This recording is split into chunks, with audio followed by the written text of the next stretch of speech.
Welcome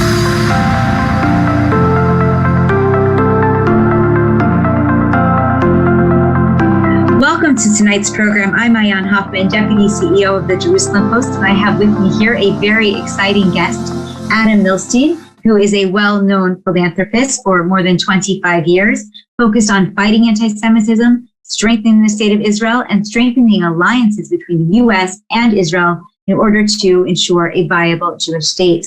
Adam, thanks so much for being here with me. Thank you, Maayan. It's really a pleasure being with you and speaking to the Jerusalem Post about my philanthropic journey. Amazing. Well, I want us to go ahead and get started because we have a lot of questions tonight to run through. You and I have had the privilege of speaking before, and I know there's some very interesting answers for our audience to hear.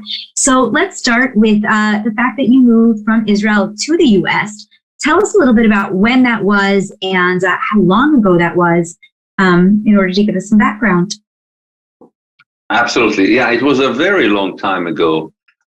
You see, I was born in Israel. I grew up in Israel.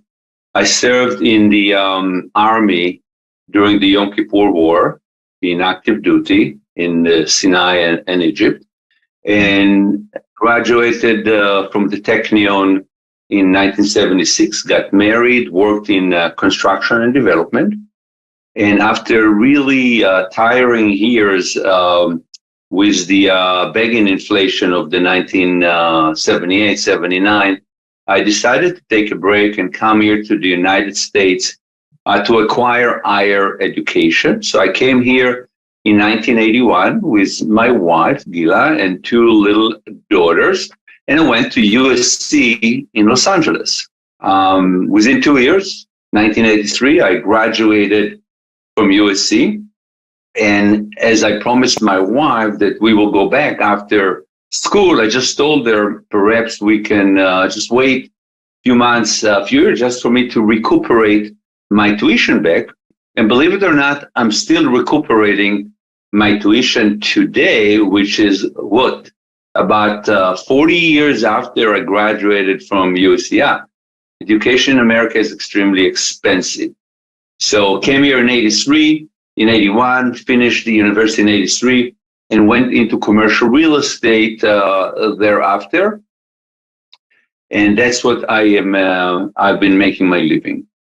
Amazing. But you've also done a lot in order to continue to have that connection with Israel, even while living abroad. First of all, you started the Israel-American Council and became pretty entrenched in American society. You've dedicated a great deal, from what I understand, of your time, your efforts, your resources to philanthropy. So tell me how you went from, quote unquote, just doing commercial real estate to being an active philanthropist. Great question. So it's a combination of two things. First, after getting into the business of commercial real estate, I joined forces with another ex-Israeli by the name of David. He was modern Orthodox. Through him, I was introduced to philanthropy, which is really a foreign agent when it comes to Israelis. They commit time and everything around it, but they don't want to commit any money. They believe that the government should invest the money. So David introduced me to the principle of philanthropy, which is really a basic value in Judaism, but he presented it in a different way. It's not, he said, that you're supposed to give 10% to philanthropy. He said, whatever you give, God will find mysterious ways to give you 10 times more. So it makes sense, right? If I'm investing $1 and I'm getting $10 back, who is not going to invest $1? Now, I needed to see that it's working, and I did find that it's working. Either it's in money or other blessings. So I became a philanthropist. And as a philanthropist, I was very much a huge supporter of the state of Israel. I felt that here, working, building my family and career, my Miluim service is to be a defender of the state of Israel here. So as the Second Intifada started in 2000, and I was watching the media here and how the media and professors in the university were actually blaming Jews for the fact that they are being butchered on buses in restaurants, in theaters, and I just cannot accept it. I feel that we need to fight back. We need to advocate. We need to tell the story about Israel, and we need to be in the front line here in America. So I got into philanthropy around 2000, 2001. And the first thing I did is really getting to know many pro-Israel organizations, just to see what each one was doing, who's the best, who was doing what in what field. And I started supporting all the major Jewish organizations such as AIPAC and AJC and Stand With Us and the Washington Institute and ADL and others. Mm-hmm. And in 2006, me and some other business people, we decided maybe we can reach out to Israelis all over the United States and get them involved in what we cared. We cared about involvement in philanthropy, involvement in civic work, involvement in political work. We felt that Israelis, to the extent they feel like what I feel, can be a great advocate, can be a great asset for the state of Israel. So in 2006, few business people gathered together to reach Israelis all over the United States and to unite them to one community that was about teaching philanthropy and making sure our next generation, our kids, our grandkids, are going to be connected to Israel as much as we are. And that is when the Israeli-American Council was created. And today, the Israeli-American Council, 15 years later, is the fastest growing Jewish organization in the United States. And we just finished a conference in Austin in January, and we had about 3,000 people coming from all over the United States and all over, and from Israel as well.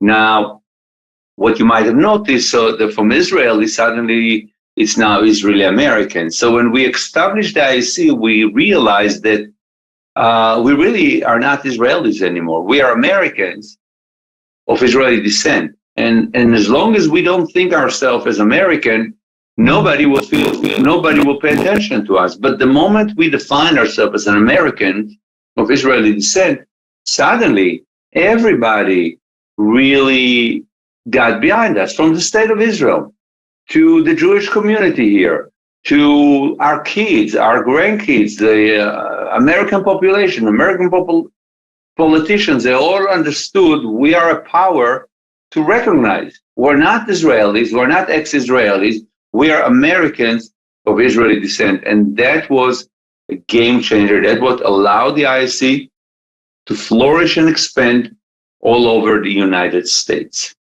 Wow, I'm not sure if it's a good thing for Israel that it's the fastest growing organization, I think that means that there are a lot of Israelis able to join the organization and be a part of it, meaning not living in Israel.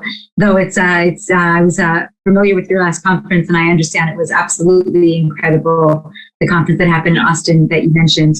Let me ask you, go ahead. Let me touch on this point. We believe in really free movement of Israelis here to the United States, if they like, and our kids going back to Israel, because the Jewish people is living all over the world, and it's important there is a connection between the state of Israel and Jewish communities all over the world. For example, my young daughter was born here in 1990. She made Aliyah, and she now lives in Tel Aviv. My oldest daughter was born in Israel, came here, volunteered to serve in the army. So I don't believe that we're not really incentivizing people that want to leave Israel. But if they leave Israel, here they find a home. We make sure their kids stay connected to Israel. The kids speak Hebrew. The kids have Israeli culture, and Israel stays in the heart of the Israelis or the Americans of Israeli descent living here. So I think we feeling an important purpose for whoever is here or in Israel. We're a strategic asset for the state of Israel. Look, when the Jewish community today is really pushing Israel out of the center of Jewish life, it is important to have alliances and assets like us that love and support the state of Israel without any preconditions. It's extremely important, and we are a strategic asset for the state of Israel. Amazing. It makes a lot of sense what you're saying for sure. Let's go back to you a little bit though, and not just the IAC, and talk a little bit about your own vision. Tell me, when you're considering donating to or funding a cause, an individual, what are some of the determining factors that you use to make that decision? Is it the impact, the vision, the need? As you said, it's all of it. So I consider myself a professional philanthropist. I'm not just a philanthropist that pays dues, make a donation here and there, and feel good because I made a donation. I donated blood. That's not enough. If you want to make an impact in philanthropy or in life, you need to devote a big portion of your life to it. You need to be focused. You need to know what you're doing, and you need to look for return on investment. And I really integrate all that into my philanthropy. I believe I am an active philanthropist. I invest about 80% of my time in philanthropy. Wow. I support maybe about 100 different pro-Israel and pro-American organizations. And I'm not all over the place. In order to make an impact, you have to be focused on one thing, on a clear mission. And my clear mission is fighting anti-Semitism, strengthening the state of Israel, and strengthening the alliances between the people in Israel and the people in the United States and the two countries. So I'm very focused, and I want to make an impact. I want to make a difference in my lifetime. I don't want to just do philanthropy and say, well, I donated something to someone. Yeah, it makes a lot of sense. Do you feel that it is that impact? The impact is actually being had. What makes you successful is that you picked this mission, or is there some other secret sauce to what makes you so successful at your philanthropy? I think that I'm focused. I'm investing 80% of my time, but not just the time. I'm investing my money. I'm investing my vision, my lifelong experiences, my connections. I make it happen with my own hands. And this is a big difference. You can't just make donation and hope that somebody else will do the work for you. The same way we are in business, we're taking care of business ourselves, so it has to be philanthropy. And this is really the principle that lead me. I'm an active philanthropist. I get involved in every aspect of my philanthropy, and I'm looking for impact. I'm looking to make a difference. Otherwise, I won't do it. I won't support a specific organization if they're not doing the job, or they're not part of the plan that I'm trying to implement. So what have been some of the challenges, along the way? What would you say is the hardest part about philanthropic work? The hardest thing about philanthropic work is that we have so many organizations, each one trying to promote itself as the best organization, duplicating each other, fighting each other. There's not much difference between the Jewish people and Jewish philanthropy. The Jewish people, we hardly agree on anything, right? And anytime you got two Jews, you got about 5 opinions. So that's what you have in philanthropy. You have multiple hundreds and thousands of organizations claiming that they're doing the best, spending most of their time on fundraising and not on really doing the work because they need to survive.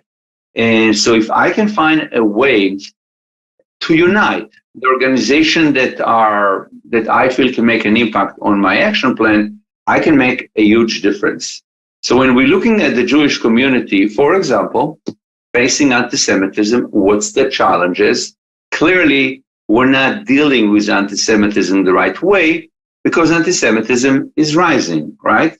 If you look at the Jewish community, there's not even an agreement what anti-Semitism is. There are some people that says that anti-Israel, anti-Zionism is anti-Semitism. Other Jews says that criticism of the state of Israel is totally legit. If you don't agree what the problem is, how can you agree on a solution? So clearly, the Jewish community is ineffective in dealing with anti-Semitism. They're split, they're fighting each other, and anti-Semitism is just rising in front of our eyes. Anti-Semitism is so severe in the United States.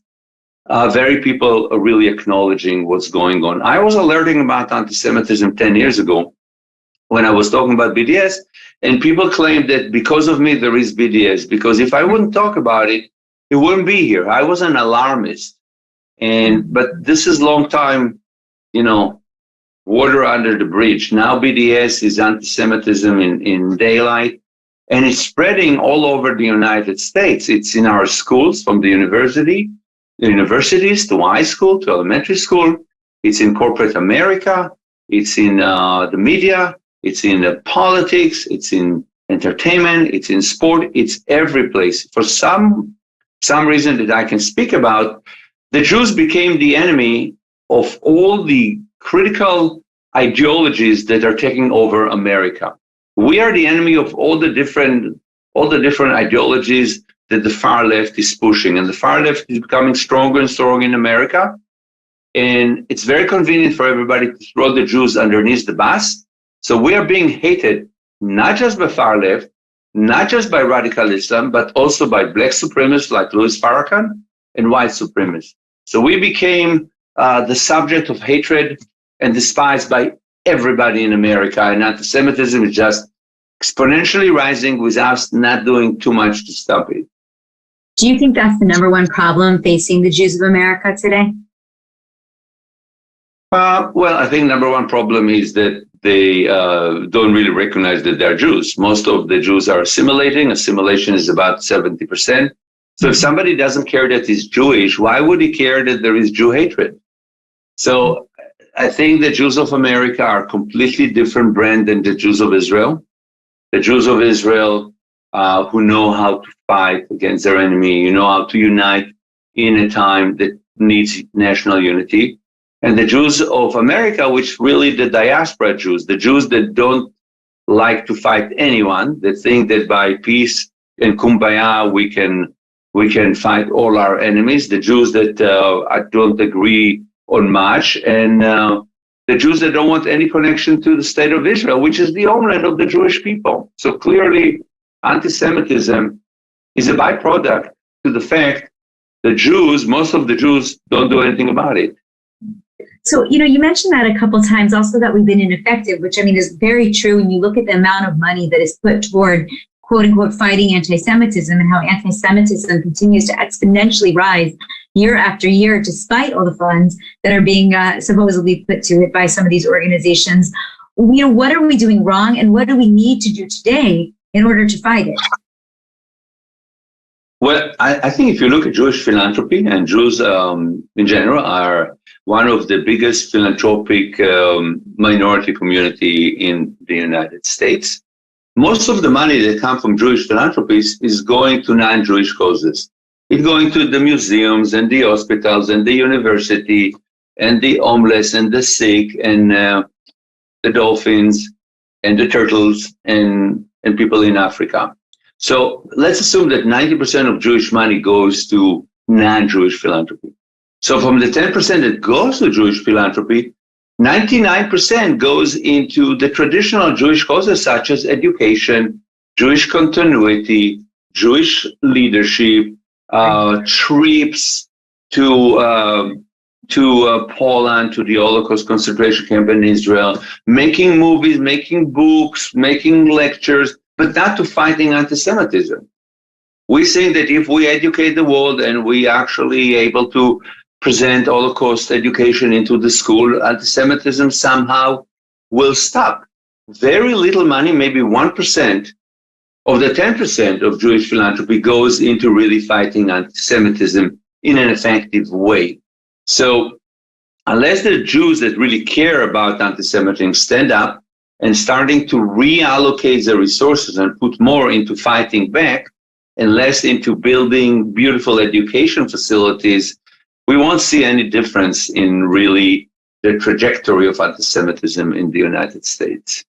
And do you feel that that's also tied to BDS? Is BDS growing alongside anti-Semitism?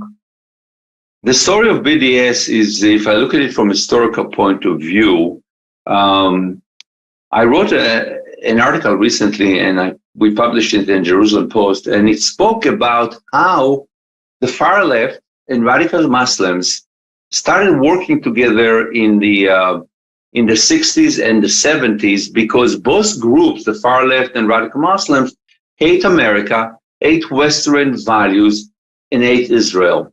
So they started working together and building alliances back then. For example, if you look at the revolution in Iran, the people that were behind the revolution and the removal of the Shah were the far left, the middle class, and it was the radical Muslims. Now today, there is only radical Muslim because once the radical Muslim take over, there is nobody left. I mean, they'll make sure there is no more competition. But they were all part of the Iranian revolution, the far left and radical Muslim. If you look at all the terrorist attacks that took place in Europe, if it was the Popular Front for the Liberation of Palestine and the PLO, they all had allies in the far left. So there was a lot of, I think, unity between the far left and radical Muslim being built in Europe and the Middle East based on anti-American and anti-Western sentiments. Now, I think the trigger for a big change was the 1967 war, when Israel won against all odds, unbelievable victory, and became an ally of the United States. Suddenly, the far left looked at Israel and said, hey, they're no longer the David, they're no longer the underdog, this is the Goliath. And because of their alliance now with the United States that started after the 1967 war, they're imperialists, they're colonialists, they are really something that we need to destroy. So from that moment on, this alliance between the far left and radical Muslims started moving into the United States, mostly in the 1980s into elite universities. And as you can see, there were a lot of professors, radical Muslim professors, promoting far left ideologies. So this alliance started in the campus, started from the 1960s campus leftism and really developed into an alliance between far left and radical Muslims in the 1980s and 90s. And what happened in the beginning of 2000, suddenly the BDS movement popped out of the campuses supported by professors. And we didn't understand, we Jews, Israel, we didn't understand how come the far left is actually promoting this anti-Semitism. We didn't understand that there is an alliance, there is some brotherhood between far left and radical Muslim. And this alliance today is entrenched in all the radical theories taking over America. So in every one of the radical theories, which is promoted by far left and radical Muslim for some reason, as a radical Muslim for some reason, because they have nothing to do there, but they are cherished and empowered. If we talk about the critical race theory and intersectionality and diversity, equity, and inclusion and ethnic studies, they're all theories that are coming from the radical school, and they're all targeting Jews as white privilege, as oppressor, as imperialist, as somebody that need to be destroyed. So do you think that it's possible for us to even defeat this BDS movement at this stage? And I guess if so, what would we be doing? Exactly, good question. I don't think Jews can defeat anti-Semitism. Jews, we don't have the numbers. We are split. And most importantly, we don't want to fight, right? We want somebody else to fight for us. You know, Jews in America don't want to fight. They're telling me, Adam, listen, you know, what you're doing is really great. You should be blessed, but we cannot afford it. We have so much to lose by fighting. I got my name, my business, my family, my house, my. I cannot fight. If they don't want to fight, how can they win against anti-Semitism? So that's not the solution. Jews cannot fight anti-Semitism, will never win against anti-Semitism. But luckily enough, anti-Semitism is not just a Jewish problem. Anti-Semitism is an American problem, because when you look at who are the anti-Semitic hate movements, from the far left to radical Muslims to black supremacists to white supremacists, they all hate America. They all want to destroy American values. They want to destroy the family value, the religious plurality, the equality, the freedom of speech. They all want to destroy America. So we need to stop looking at anti-Semitism as a problem of the Jews. We need to forget about the fact that Jews are affected and look at it from an American point of view. Educate Americans that this is first and utmost a danger to America, and work with Americans that care about the future of this country to defeat the powers of evil that try to destroy the United States of America and also the Jews in the state of Israel. But this is really a sidekick for them. America is the target, and we need to fight for America. That's the only hope we have. Wow. Wow, it sounds so so big and so difficult to fight. But yes, if we have no choice, that's where we're gonna eventually, hopefully, go if we want to see be able to see the needle move in the right direction. Which up until now, as you said, it's really not working. So, Adam, I mean, that's all the questions that I have tonight. But I wanted to ask you if there's anything else that you wanted to add, or you feel like that you want to share with our audience that I didn't get a chance to ask you. Yeah, absolutely. I want to tell the audience a little bit about my way of fighting anti-Semitism. Yeah, please. So let's discuss that. One principle of what I'm doing is defining anti-Semitism as an American problem, as a Western civilization problem, and building alliances with non-Jewish organizations that care about the future of America, whether it's in our education system, whether it's in our corporate, whether it's in our media, whether it's in the sports and every place else, because the people that are anti-Semitic, they're also anti-American. So the quicker we deal with them, it's going to be better for America. But in general, my philanthropic vision is to empower many organizations working together. You see, our enemies are working in networks. They're attacking us from all fronts. They're attacking us on media and social media, think tank, politician, research. They're attacking us, educating the public. And we need to fight back on all fronts. We need to basically, in order to fight back on all fronts, we need to build our own network of organizations of all sorts that specialize in different things that can perhaps work together on one mission, and the mission is fighting anti-Semitism. And you ask yourself, how can you bring so many Jewish organizations to work together? It's like a oxymoron. So what it is we fund those organizations. We provide them with intelligence that they can share. We make sure that they collaborate. They do mutual campaign. We take the number one concern of those organizations is fundraising. So if we can take care of the fundraising, or a majority of it, by providing them funding by my own foundation and other philanthropists that are joining me, then we can let them focus on what they do best, which is fight back against anti-Semites in the best way they know. So, I'm empowering a big network of organizations fighting back all fronts.